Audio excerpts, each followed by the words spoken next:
Hello, ഒരു 15 അല്ലെങ്കിൽ ഒരു 20 മിനിറ്റ് കൊണ്ട് നമുക്ക് വേഗം ഒരു ചിക്കൻ ബിരിയാണി ഉണ്ടാക്കിയാലോ? അതിനുവേണ്ടി ഞാൻ എടുത്തിരിക്കുന്നത് തന്നം എന്ന് പറയുന്ന കമ്പനിയുടെ ചെട്ടിനാട് ബിരിയാണി സ്റ്റൈൽ മിക്സാണ്. അപ്പോൾ ഇത് ഭയങ്കര സിമ്പിളാണ് ഉണ്ടാക്കാൻ, നല്ല ടേസ്റ്റുമാണ്. അപ്പോൾ ഞാനിത് രണ്ടാമത്തെ തവണ ഉണ്ടാക്കുന്നത്. എന്താ വെച്ചാൽ ഭയങ്കര ടേസ്റ്റ്, എനിക്ക് നല്ല ടേസ്റ്റ് തോന്നി. അതുകൊണ്ടാണ് ഞാൻ രണ്ടാമതും വാങ്ങി ഉണ്ടാക്കി കാണിച്ചു തരുന്നത്.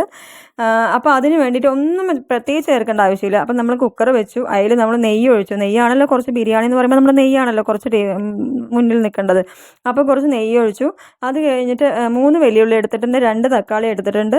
രണ്ടും ഒന്ന് നല്ലോണം വഴറ്റുക. കുക്കറിൽ വെച്ചിട്ട് നല്ലോണം ഒന്ന് വഴണ്ടി കഴിയുന്ന സമയത്ത് നമുക്ക് ആവശ്യമുള്ള ചിക്കൻ ഇടുക. ചിക്കൻ ഒന്ന് ഇട്ടിട്ട് അതിൽ കുറച്ച് മഞ്ഞൾപ്പൊടി ഇടുക, കുറച്ച് ഉപ്പ് ഇടുക. ചിക്കന് വേണ്ട കുറച്ച് ഉപ്പിട്ടാൽ മതി.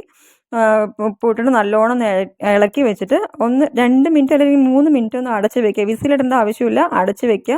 ഒരു ഒരു അര വേവ് ആവുന്ന സമയത്ത് 2 മിനിറ്റ് 3 മിനിറ്റ് വെച്ചാൽ തന്നെ ഒരു അര വേവാകും. അത് കഴിഞ്ഞിട്ട് ആവുന്ന സമയത്ത് നമ്മൾ മൂടി തുറന്നിട്ട് അതിൽ ബിരിയാണി മിക്സ് ഇടാം. ഒരു ഗ്ലാസ് അരിക്ക് 1.5 ഗ്ലാസ് വെള്ളം എന്നുള്ള അളവിലാണ് വെക്കേണ്ടത്. കാരണം എന്താ വെച്ചാൽ ചിക്കനിൽ ചെറിയ വെള്ളം ഉണ്ടാവും. അപ്പോൾ 1 ഗ്ലാസ് അരിക്ക് 1.5 ഗ്ലാസ് വെള്ളം മതി. അത് കഴിഞ്ഞിട്ട് നമ്മൾ സിമ്മിലിട്ടിട്ട് 2 വിസിൽ വെക്കുക. 2 വിസിൽ വെച്ച് കഴിഞ്ഞ് നമ്മൾ തുറന്ന് നോക്കുമ്പോൾ സൂപ്പർ ചിക്കൻ ബിരിയാണി റെഡി ആയിട്ടുണ്ടാവും. ഭയങ്കര ടേസ്റ്റ് ആയിരുന്നു. ഞങ്ങളൊരു 4-5 പേരൊക്കെ ഉണ്ടായിരുന്നു, അവർക്ക് സൂപ്പറായി കഴിക്കാൻ പറ്റി. അപ്പോൾ അത്രയേ ഉള്ളൂ. Thank you.